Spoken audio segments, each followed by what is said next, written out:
So hello everyone, I am Pritam and welcome to my first blog. ইতিমধ্যে আমরা টোটো করে চলে এলাম পলতা স্টেশনে। স্টেশনটা বড়ই ফাঁকা ফাঁকা লাগছে, কেউ নেই আশেপাশে।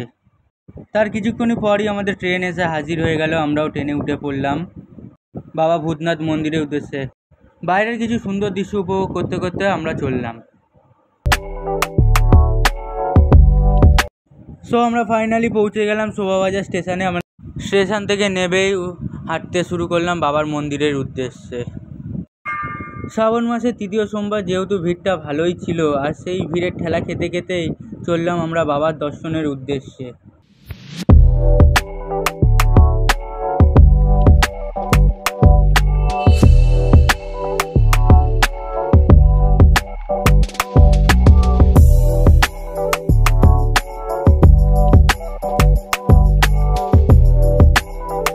সো গাইজ ফাইনালি পৌঁছে গেলাম এতক্ষণ হাঁটার পর বাবার মন্দিরের সামনে। দেখতেই পাচ্ছ বাবার মন্দিরের সামনে কত ভিড়, আশেপাশে কত ফুলের দোকান। এখানে সবাই ডালা কিনে বাবার মন্দিরে গিয়ে পুজো দেয়। তোমরা চাইলে বাড়ি থেকেও ডালা আনতে পারবে, কিন্তু এখানেও পাওয়া যায়, সমস্যা নেই।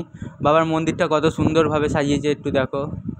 এটাই তো আমাদের বাবা, হর হর মহাদেব শিবশম্ভু। বাবার মন্দিরটা দেখতেই পাচ্ছ কত সুন্দর, কত লাইন পড়েছে দর্শকদের, ভক্তদের কত লাইন দেখতেই পাচ্ছ বাবার মাথায় জল ঢালার জন্য। তার উল্টো দিকে আছে মায়ের মন্দির। মায়ের মন্দিরে এখানে ছিলাম। বাবার দর্শন করার পর এবার গঙ্গার পাড়ের দিকে আমরা রওনা দিলাম।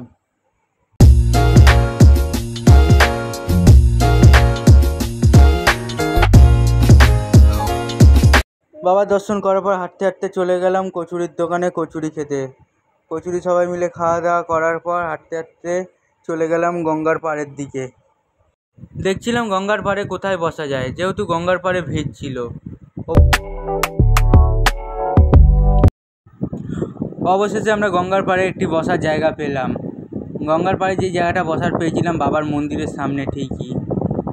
দেখতেই পাচ্ছ গঙ্গার ধারে কত ভিড়, কত লোকজন বসে আছে। কেউ রিলস বানাচ্ছে, কেউ চা বেচছে, কেউ চা খাচ্ছে। আমি আবার তিলক লাগাচ্ছি, একটা ছোট বোন তিলকটা লাগিয়ে দিচ্ছে। যেহেতু আমার আগের তিলকটা আমি ভুল করে মুছে ফেলেছিলাম রুমাল দিয়ে, বুঝতে পারিনি, ছোট্ট বোনটার তিলকটা পড়িয়ে গেল। তবে আস্তে আস্তে সন্ধ্যা নেমে এলো। গঙ্গার পাড়টা সন্ধ্যাবেলায় হেভি সুন্দর লাগে। তাও কি আমাদের বাড়ি যাওয়ার টাইম চলে এলো। আমরা স্টেশনে দাঁড়িয়েছিলাম, ততক্ষণে ট্রেনটাও চলে এলো। আমরা উদ্দেশ্য দিলাম আমাদের বাড়ির দিকে। ট্রেনটা অনেকক্ষণ কলকাতা স্টেশনে দাঁড়ানোর পর তারপর আবার একটু রওনা দিল।